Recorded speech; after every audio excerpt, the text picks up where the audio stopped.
Mr. Best, thank you for making me time. Thank you, Krista. It's an honor and a pleasure. As a new president of the Caribbean Development Bank, what is your vision for the future of the Caribbean in terms of economic development and resilience? So, Krista, again, first, thanks for taking the time for this interview. I shared with my team, the staff of the bank and the board of directors of the bank, that my vision is anchored in a simple word: rebirth. Rebirth of the Caribbean Development Bank. But as I said to the Chamber of Commerce, the Barbados Chamber of Commerce and Industry just last week, rebirth isn't uniquely needed at the bank. It needs to extend across the region. And when I say rebirth, my vision is therefore anchored in three pillars: innovate, transform, and thrive. So to your question about my vision for the region, it is one where the Caribbean thrives. It is one where gender equality is a reality. It is one where the sources of our energy are primarily from renewable sources. It is one where education attainment extends across the length and breadth of our region. It is one where the CARICOM target for food security, where we seek to reduce food imports by 25% by 2025. And we know we're not going to make that, but we will support the CARICOM in achieving that and even exceeding it. It is one where we harness the digital solutions, where we mobilize financial, concessional finances to drive transformational change within our region. It is one where violent crime is reduced to incidences of less than 10 or less per 100,000 of our population. In short, therefore, it is one where young people like yourself can see this as a place they can live and raise families and enjoy the culture and the heartbeat of all that it means to be Caribbean. That is where I see our region go. It is one where our infrastructure is in fact climate resilient. The second one is transform. We as a bank, but also our governments across the region, we need to scrutinize every aspect of the development process. Our policies, our procedures, our approach to development, we have to transform, and nothing is sacred. If there are value depleting actions within these life cycles, within these processes, they need to be removed. And then ultimately we need to measure it. And that's where Thrive comes in. Because development is about people. We cannot feel that we have moved forward as a region, as a people, where large sections of our population don't feel as if their aspirations, their life chances are being appropriately considered, where they don't feel like part of this exciting journey of development. This is where I see us going as a region. And this is where the Caribbean Development Bank, under my leadership, will be locked in on supporting the region. A big vision, but not without its challenges. What do you foresee as the biggest challenge facing the Caribbean? If I were to pick just two, in my mind, the biggest challenges we face as a region, one would be response to climate change, response to the climate crisis. If we are honest, we have infrastructure in our region that was built for a climate reality that no longer exists. We need, therefore, to harden our infrastructure. We need our infrastructure to be able to withstand the climate reality we now live in. Look, we don't have a plan B when it comes to the climate crisis. We have to survive this. We don't have another place to go. There is a reality where if we don't get this infrastructure situation right, we may not exist. Future generations of Caribbean people will suffer immensely. Our natural endowments, such as our coastline, where we tend to live, with sea level rise, these countries will be impacted. Low-lying countries like Barbados will be significantly impacted. We have a situation where we need to build in climate resilience in everything we do, and that is what CDB does.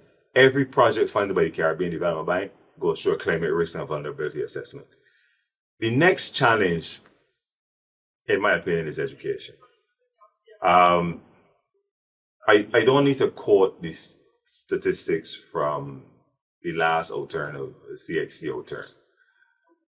We have some challenges in critical life sciences, such as mathematics, where approximately two-thirds of our youth and young people were not successful in passing mathematics. We have some challenges with the number of our young people that has attained 5 or more CXC certificates. We also have a challenge with the fact that 60% of our university-trained Caribbean people are building economies outside of the region. This is not sustainable. If we want this region to thrive, education will be key. And that is one of the bread and butter sectors of the Caribbean Development Bank, but also creating a region where these people want to stay here and build these economies is also key. And these are some of the things that I am absolutely focused on as we move forward. So those would be, my initial two, education and infrastructure resilience. We can speak more broadly a bit about water, for instance, water security. In 2025, there should be no Caribbean person who doesn't have access to clean, potable, reliable water. There shouldn't be. But the challenge is that most of our water infrastructure was laid down during colonial times or maybe just after. So the task of replacing the plant that supports our water infrastructure, the task of reducing non-revenue water, which hovers around 40 to 50% for the region, is bigger than any one multilateral. It's bigger than any one government. It's bigger than any one financial institution. So the importance of collaborating, of working together to attack this problem such that every Caribbean citizen has access to clean drinking water will be a reality. That is part of the thrive that I'm speaking about. So these would be, some of the challenges. There are many, but I'll just focus on those to begin with. In return, we're talking about public debt. Stay with us.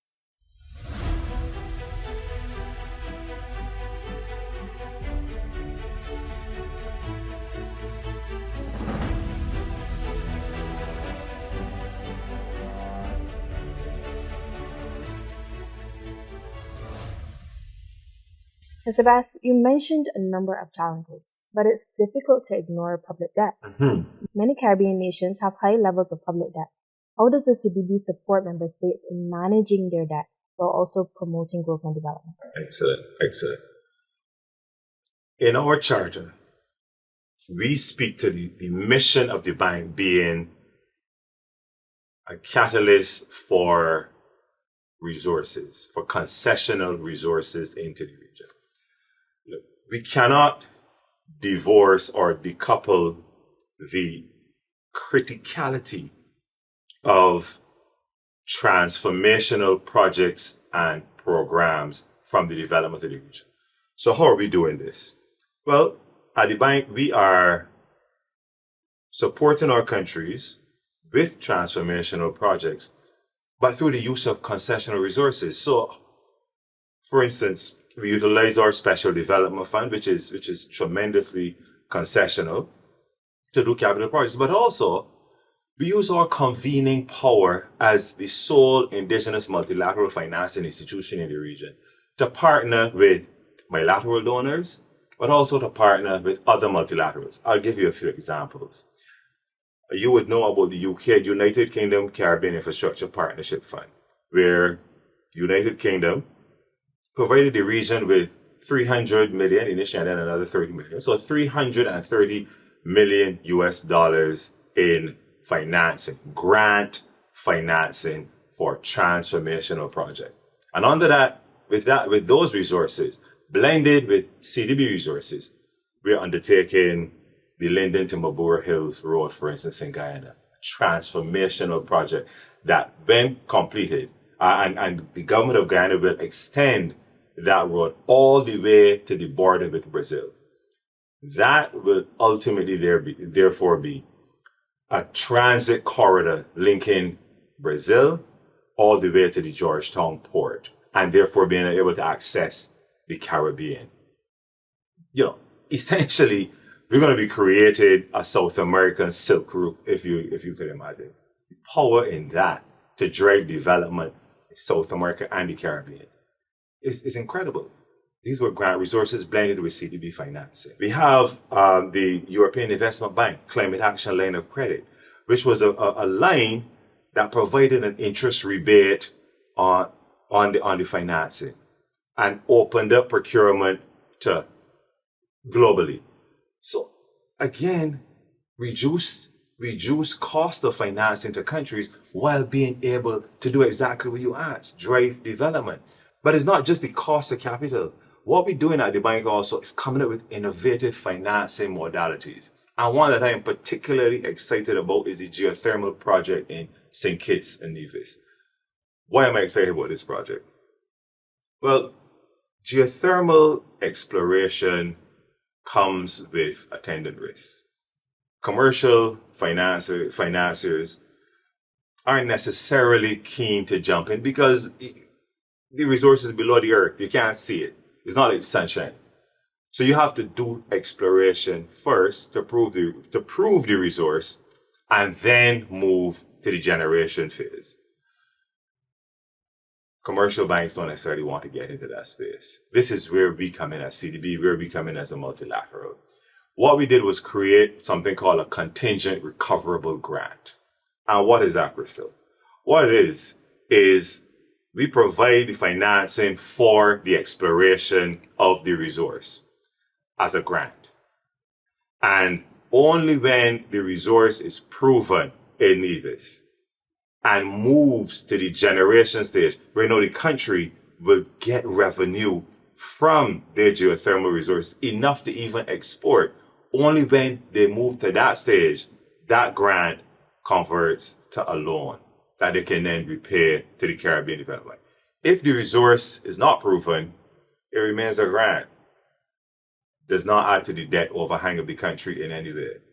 It is these types of financial innovative solutions that CDB is coming up with to respond, because you're quite right. Look, we have to drive development in our countries. We have to support our countries in the development process. But doing that where future generations are saddled with crippling debt is not necessarily the way forward.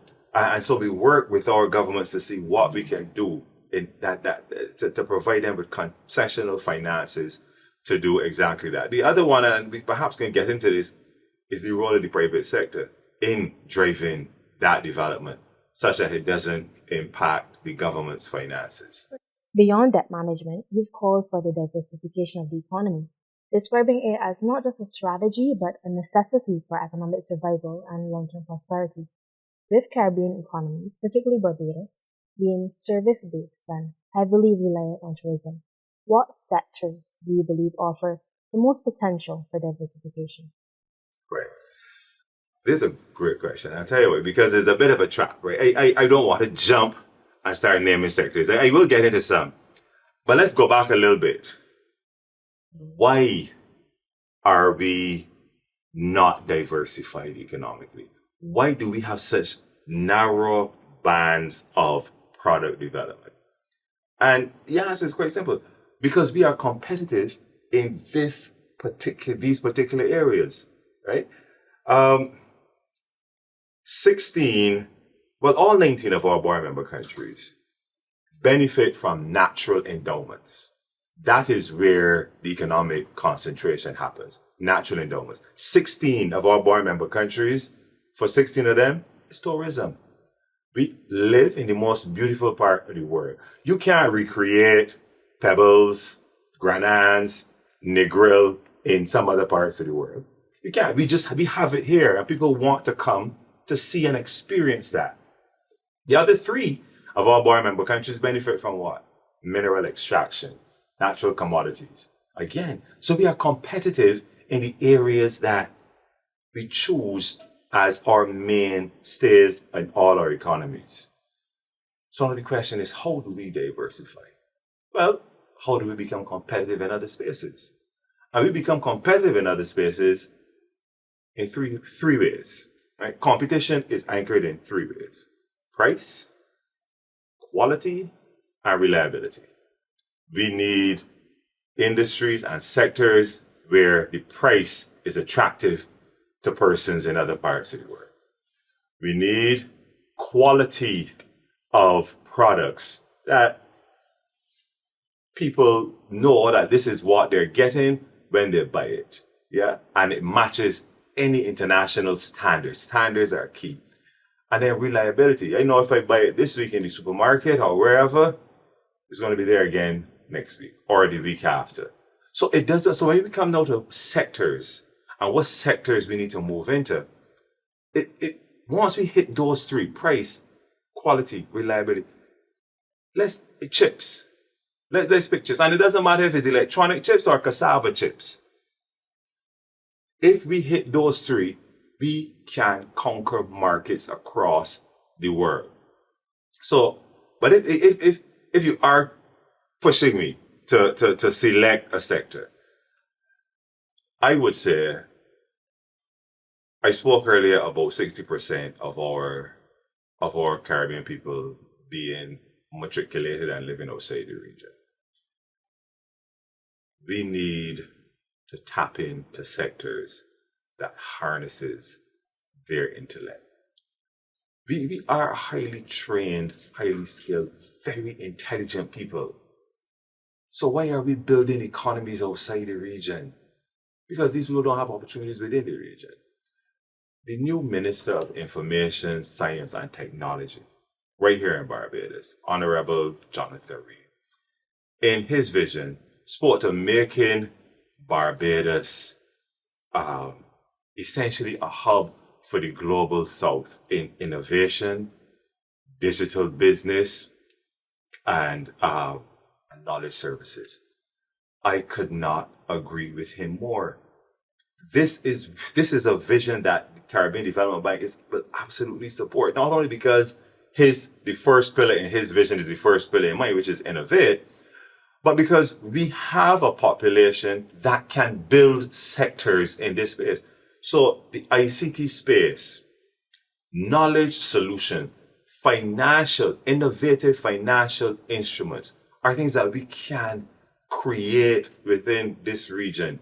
And we can do it harnessing those three areas I spoke about: price, quality. Our people have the solutions. Our entrepreneurs come up with amazing things, and we have seen them, whether it's in the arts or in business. We have seen what our entrepreneurs can do.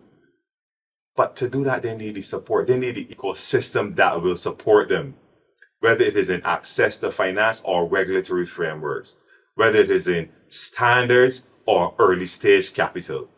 But if we provide that such that they can get their price right, such that they can get the quality of their products right, and such that they're not a one-hit wonder, such that they don't struggle to meet their financial needs every financial year and ultimately go out of business. In other words, such that they can be reliable, they can create products that are reliable, then I think we become internationally competitive and dynamic. That's how we diversify. In return, we're talking about the U.S. administration and the Caribbean. Stay with us.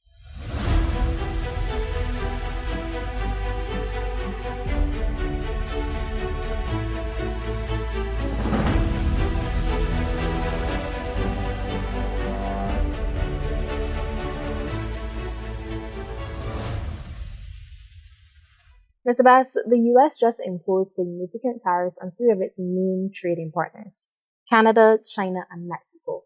What impact do you believe that will have on Caribbean economies? We are in the midst of I don't want to say violent, but violently shifting global landscape. not even day by day or hour by hour, but tweet by tweet. We see this changing. And the US is responsible for large portions of the donor financing within the Caribbean. I think we estimated that there's, at this moment, approximately $280 million in obligations yet to be disbursed to the Caribbean. 80% of that to Haiti alone. Right? I think that's where the number is. And as it relates to the tariff, which will invariably impact the three countries that you mentioned, all three of which actually are member countries of the Caribbean Development Bank. Incidentally, the U.S. is not a member of the Caribbean Development Bank, and the U.S. does not actually contribute to any of our funds. So in that respect, we are insulated in some ways, but Canada, Mexico, and China are members of the Caribbean Development Bank. And the other fact, of course, in this changing global landscape is that we are seeing a reduction in foreign aid. So outside of the tariffs, where the products going to those countries, or rather coming from those countries into the US, are impacted, and vice versa, because we see that there's a retaliatory actions in place where counter tariffs are being implemented, and so the trade war is ensuing. Outside of that, really, prices of those products are impacted, and the raw materials from those countries will invariably impact the cost of products coming to the Caribbean. Foreign aid is being reduced. And sort of that is an urgent question. It is also urgent in terms of the level of services that the Caribbean benefits from, especially in areas such as early warning systems from the National Oceanography and Atmospheric Association, or NOAA. I mean, as we move towards the Atlantic hurricane season, the instruction for NOAA to cut or reduce interaction with international agencies is a source of concern. So I'm saying all of this to say that we, as a Caribbean Development Bank, we have to step up. We have to step up in the level of resources that we provide to our board member countries. But in seeking to provide these increased resources to our board member countries, we are faced with reduced foreign aid coming into the region and to the bank ultimately, because countries are focused on defense spending, which means therefore that we may need to look further afield with respect to who we source some of our finances from. It may mean that we may need to source other partners and collaborate in other ways to access resources for our member countries. It may mean that we have to provide increased technical assistance to the ministries of finance and training, and use our convening power to support CARICOM through this entire period. And looking at it more from a trade perspective now, in light of the US's posture now of looking more inward than outward, is the CDB working with regional governments to broaden their trade relationships and reduce dependence on the US market? This is an opportunity where we draw closer as a region.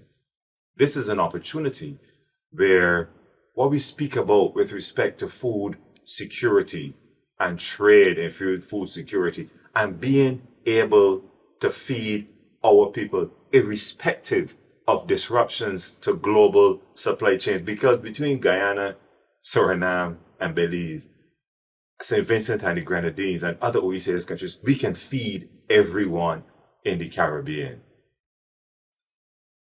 We need to work out the logistics of how that happens quickly.